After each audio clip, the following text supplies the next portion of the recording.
Hello friends, मेरे YouTube channel visits with Shamim में आपका स्वागत है, जहां मैं आपको डिफरेंट प्लेसेस पर लेकर चलता हूं और वहां के बारे में जो भी इवेंट्स होते हैं उसकी जानकारी देता हूं। तो 2-3 दिन पहले दिल्ली के बटला हाउस में एक प्रोग्राम का इनाकाद किया गया जो मल्टी फेथ पर मबनी था। इसमें डिफरेंट फेथ्स के लोग आए और लोगों ने अपनी अपनी बातें रखी। उन्होंने बताया कि लोगों को किस तरह मिलजुल कर रहना चाहिए और एक साथ काम करते हुए देश को आगे बढ़ाना चाहिए, देश में तरक्की होनी चाहिए। तो आइए चलते हैं इससे मल्टीफेथ प्रोग्राम की जानिब, जहाँ पे आनंद वर्धन साहब ने भी तकरीर की। आइए उनको सुनते हैं। और इसके पहले आपसे गुजारिश है कि आप YouTube channel visits with Shamim को सब्सक्राइब कर लें,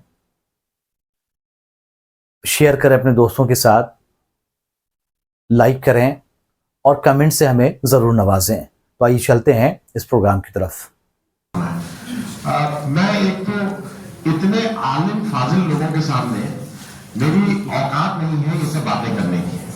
मैं ना मेरे पास इल्म है और ना मेरे पास इस तरह की मतलब मैं नहीं हूँ। मैं थोड़ा इतना पढ़ा लिखा नहीं हूँ जितना आप है। डिग्री है, लेकिन आप लोगों ने जितना चीजों को समझा उतना मैं शायद नहीं समझा। मैं तो एक बहुत ही साधारण व्यक्ति की तरह से अपनी चीजों को देखता हूँ और आपके साथ उसी को शेयर करता हूँ।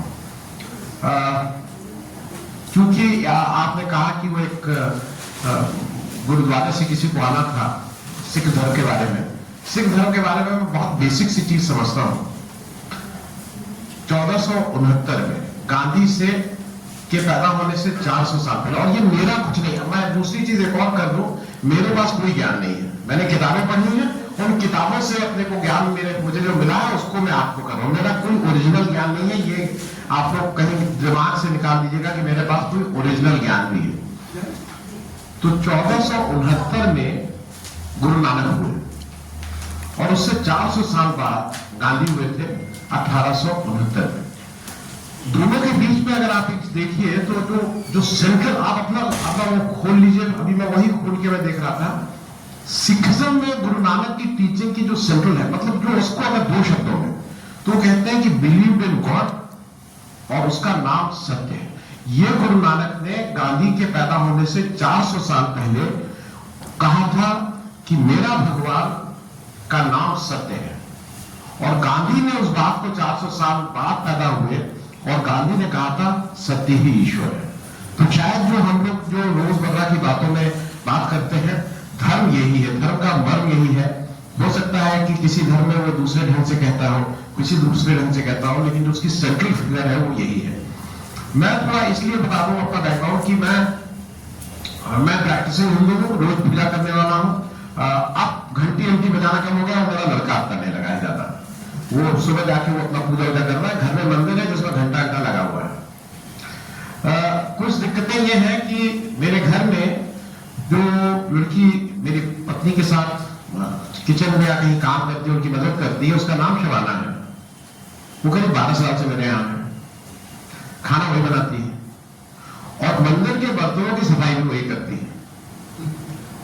अब वो है मुस्लिम। रमजान के महीने में मुझे ये रहता था, मुझे लगता था तुम ये सब कर रहे हो ताप में दे रही हो, क्योंकि रमजान के महीने में रोजे भी नहीं 30 तो कहते थे नहीं, अगर हम ये नहीं करेंगे तो मेरे लिए पाप है।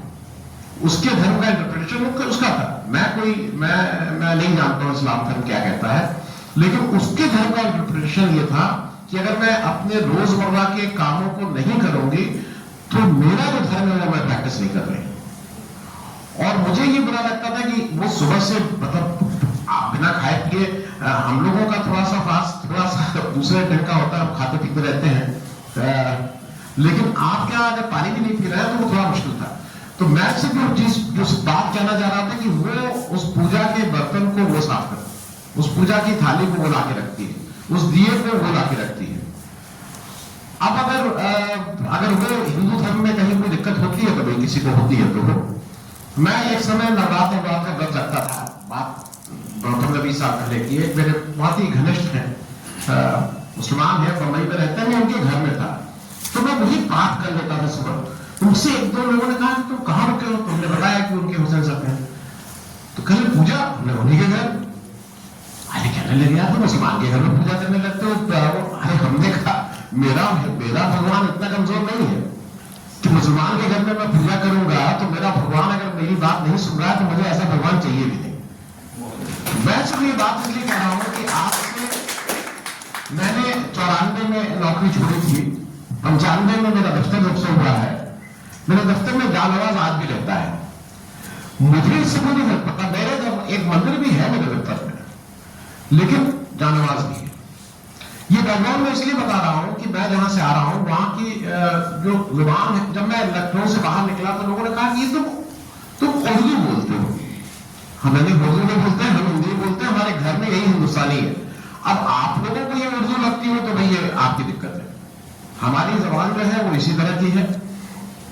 मैं एक दो चीजें इसलिए मतलब मैं अपने ढंग से साफ करूं कि देखिए धर्म के नाम पर बहुत सी चीजें हो रही हैं, और आज हम सब लोगों ने कहा मैं उसको रिपीट जानबूझ के नहीं कर रहा हूं। मैं पहले तो अपने हिंदू धर्म की बात करूं, जिसके लिए मैं क्वालिफाइड हूं कहने के लिए। जो अभी आपने कुंभ की बात कही, आप में से किसी ने बताया कुंभ में कितने 66 करोड़ लोग थे, जो आपने कहा नहीं, लेकिन उसका मतलब यह था कि जो संभव ही नहीं है कि 45 दिन में 66 करोड़ लोग किसी भी थ्योरी से वो वहां आ सकते हो। मेरी उससे आगे बढ़ के कुछ समस्याएं हैं। मैं जिस धर्म को मानता हूं उस धर्म में शबनम थाली की पूजा तो करके वहां रखती है, लेकिन घंटी तो फिर मुझे ही बजानी होती है। घंटे में शबनम से नहीं कहता हूं घंटे तुम बजा दो। उसी तरह से सबका रूल डिफाइंड है। जब मैं मरूंगा तो मैं जब जाऊंगा तो जलाया जाऊंगा। और आप लोगों को एक दो चीजें इसलिए बता दूं कि कभी इस तरह से भी सोचिएगा, मैं अपर कास्ट हिंदू हूं, मैं राजपूत हो जाता। ये सतीश झा साहब है, ब्राह्मण है। जब ये पैदा हुए तो इनकी जो पहली रस्म है, जो पहला इनका हमारे यहां जो 16 माने जाते हैं, 16 जिसमें अंतिम संस्कार, हमारे 16 संस्कार है जिसमें अंतिम संस्कार मतलब हो गया ऊपर गए। पहला संस्कार जो हमारा है, जो नाभि की नाल काटी जाती है, वो दलित महिला करती है। और हमारा जो अंतिम संस्कार है, जब हमारी कपाल क्रिया होती है, जब हमारे सिर को बांस से तोड़ा जाता है और ये माना जाता है कि रूह ऊपर चली गई, वो डोम करता है। तो मेरे जिंदगी का सारा सफर उन दलित के पहले संस्कार और अंतिम संस्कार के बीच में, उसके बीच राजपूत, ब्राह्मण, अपर कास्ट, ये सब चीजें चलती रहती हैं। ये बात मैं इसलिए कह रहा हूं कि हिंदू धर्म की बहुत सी भ्रांतियां हैं। मेरे यहां हमारे धर्म का अंतिम बात जो बोलेंगे शंकराचार्य बोलेंगे। तो देश का कोई वजीर या वजीर आजम नहीं बताएगा, देश का मेरे धर्म का शंकराचार्य बताएगा कि इसमें पूजा कब होनी चाहिए और किसकी होनी चाहिए। ये किसी वजीर या वजीर आजम को हक नहीं दिया जा रहा है। दिक्कत कहां हो रही है कि जब हमारे धर्म के वो धर्म संसद के वो सब लोग सेठों को नहलाने का काम करने लगे। गांव में हमारे कहार ये काम करते थे, जब गांव जाते थे वो कहार पानी भरते थे, आपको नहलाने का काम करते थे। अब अगर नहलाने का काम हमारे साधु सन्यासी लोगों ने अपने हाथ में ले लिया, जिस तरह से गंदे ढंग से मतलब लिबरल सेठों को और एक मंत्री जी को नहला रहे थे, ये काम किसी साधु सन्यासी, किसी धार्मिक उसका नहीं है। तो खतरे में जो आपको लगता है ना, आपसे ज्यादा जो मेरा धर्म खतरे में है। आप लोग को सुबह से शाम तक लगता है कि आप लोग के ऊपर बहुत खतरा है, खतरा तो मेरे धर्म के ऊपर है। मैं अपनी व्यथा किससे कहूं जाके। एक चीज मैं और कहूंगा, मैं इसलिए इस बात को कह रहा हूं कि कभी कभी लगता है, तमिलनाडु में अभी एक उन्होंने अपनी विधानसभा में एक पास किया कि वक्फ के अगेंस्ट वो नहीं मानेंगे। तमिलनाडु में मुस्लिम आबादी कितनी अंदाज है आपको? 5.5%। 88% हिंदू है वहां। क्यों नहीं सरकार बना ले रहे हैं जब सारे हिंदू हैं? इनका मामला वही चलेगा जहां एक मुस्लिम की आबादी हो। सब हिंदुओं में तो इनका मामला नहीं चलेगा। मामला इसलिए चलेगा क्योंकि झगड़ा लगाने में ये सबसे अच्छे हैं। आप सब लोगों ने कहा बहुत अच्छी बात है, तब बिल्कुल अच्छी बात है, इसमें कोई दो राय नहीं है। लेकिन मैं सार्वजनिक रूप से इस मन से स्वीकार करता हूं कि जो मेरी एक्सटेंडेड फैमिली है वहां पे नफरत फैल रही है, और ये हम और आप माने या ना माने और स्वीकार करें या ना करें, हम जितनी अच्छी बात कर लें, बहुत अच्छा दूध लाइए, द बेस्ट ऑफ मिल्क, उसको खुद लगाइए, उसी से कुछ करिए, लेकिन जरा नींबू की 2 बूंदे डाल लीजिए। ये हमारे हमारे हमारे धर्म को नहीं, हमारे देश और हमारी संस्कृति को ये नींबू डाल के उसको फाड़ने का काम कर रहे हैं। और मैं इसलिए इस बात को कह रहा हूं, मेरे लिए ये धर्म से ऊपर का सवाल है, मेरे लिए मेरे देश का सवाल है। क्योंकि जब देश ही नहीं रहेगा, और जिस देश की हम सब लोगों ने सोचा था कि एक संविधान रहेगा, हमारे राइट्स आएंगे, जब वही नहीं रहेगा, तो क्या हिंदू, क्या मुसलमान, क्या सिख, क्या ईसाई, हम क्या बात करेंगे? मैं इसलिए इस बात को कह रहा हूं कि एक चीज और जान लीजिए कि कभी कभी ये लगता है कि नेता बहुत गलत है। मुझे ऐसा लगता है कि हम सब लोग शायद अपनी जिम्मेदारी से भागते हैं। दुनिया का कोई भी आप देश देख लीजिए, कोई भी देश, वहां पर नेताओं ने बदलाव नहीं लाया। दुनिया के किसी देश में नेताओं ने बदलाव नहीं लाया। बगल में बांग्लादेश था, 26 से 27 मार्च 1971 में जिस दिन आर्मी ने वहां जुल्म किया, सबसे पहले मैं ढाका यूनिवर्सिटी में गई थी, और मेरे ख्याल में 300 के करीब ढाका यूनिवर्सिटी के बच्चे, मतलब छात्र और वहां के प्रोफेसर को कत्लेआम किया था। नेताओं का कत्लेआम नहीं हुआ था।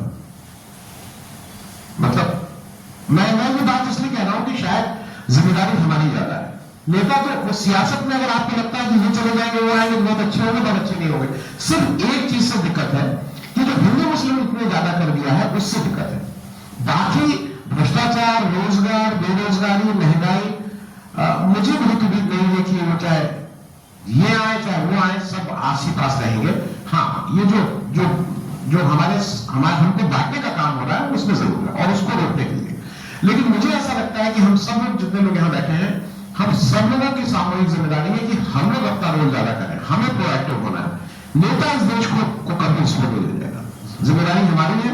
और शायद इसीलिए मैं इतना अच्छा नहीं बोलता हूं, मेरे पास कोई ऐसा ज्ञान नहीं है, मेरे पास मैं MA पास व्यक्ति हूं, ये नौकरी करता था और फिर किसी उसमें, लेकिन मुझे ऐसा लगता है कि आज मैं चुप नहीं रह सकता हूं। और क्योंकि अगर आज चुप रहूंगा तो कभी भी, अब क्या बच्चों को मैं दिखाऊंगा कि मतलब थे अब्बा थे या बाबा थे, वो क्या करें? मेरे और आपको मैं एक और चीज बता दूं कि कभी कभी लगता है क्यों करते हैं। पहले बहुत मुश्किल होती थी, मेरी पत्नी को भी दिक्कत होती थी, क्योंकि एक जेन्युइन परसीव थ्रेट है। आप जब उठते बैठते हैं रात में, जब कोई बेटाइम फोन आता है या रात में कॉल में बजती है, तो एक कहीं ना कहीं होता है कि कौन है। आप नया आदमी आके पूछता है कि आप कोई है, तो पहले तो होता था कि भाई ये मारने आ रहा है कि ये थपथपाने आ रहा है, कि थपथपाने आ रहा है। लेकिन जब आज मैं सुबह एयरपोर्ट पता लगा, एयरपोर्ट पे एक कोई यंग लड़की, तब 35-40 साल की लड़की, वो आई, और चूंकि वो वेशभूषा से ही लग रहा था कि मुस्लिम है, उन्होंने सर, अरे आप ऐसा काम कर रहे हैं कि भाई आपने मुझे शुक्रिया कहने आई। और मेरी लड़की है, उसकी उम्र 34-35 साल है, मेरी लड़की से उम्र से 2-4 साल बड़ी होगी।